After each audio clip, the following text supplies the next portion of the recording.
Барлықтарыңызға сәлем, арнамызға қош келдіңіздер. Бақытты отбасылар бір-біріне ұқсас келеді. Ал әр бақытсыз шаңырақтың өзіне тән қиындықтары бар.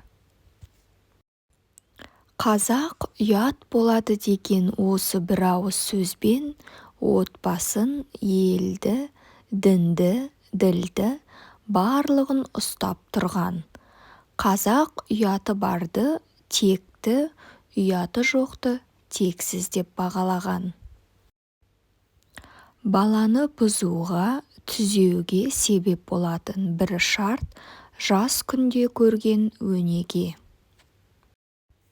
Отбасы адам өмірінің тамаша жақтары жүзеге асатын, адамның ең басты шаттығы болып саналатын балалардың өсіп өмір сүретін орны.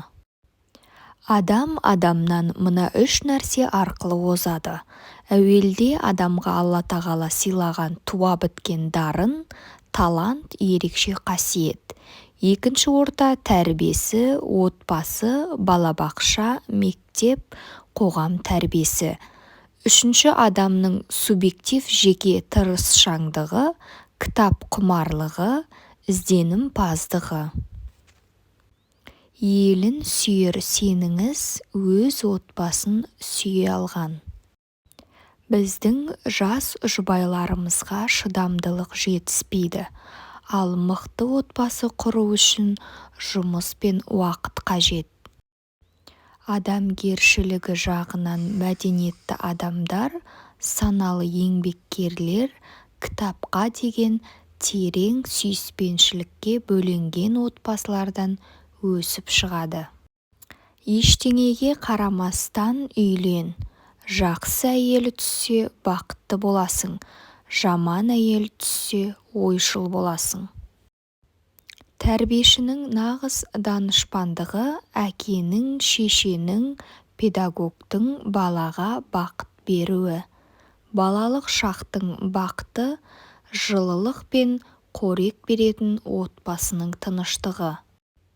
Жақсы отбасыда жазалау деген атымен болмайды, ал бұл отбасы тәрбиесінің ең дұрыс жолы.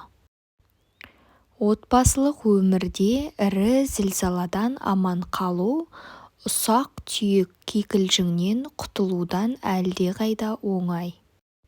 Отбасында адам бойындағы асыл қасиеттер жарқырай көрініп қалыптасады. Отанға деген ыстық сезім, жақындарына, туған туысқандарына деген сүйіспеншіліктен басталады. Жұбайлар бір-бірінің мінезін зерттеп білмей, некенің бақытты болуы екі талай. Апасының киген тонын сіңілісі де киер. Отбасылық өмір екі жастың басына көп міндеттер мен парыздар жүктейді. Әр адам соған дайын болғаннан кейін үйлену туралы шешімге келгені дұрыс.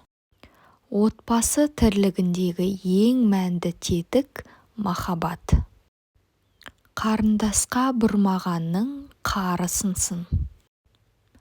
Сіз ұлыңызды немесе қызыңызды тек қана өзіңіздің ата-аналық қуанышыңыз үшін ғана дүниеге әкеліп тәрбиелеп жатқан жоқсыз. Сіздің отбасыңызда және сіздің басшылығыңызда болашақ азамат, болашақ қайраткер және болашақ күрескер өсіп келеді.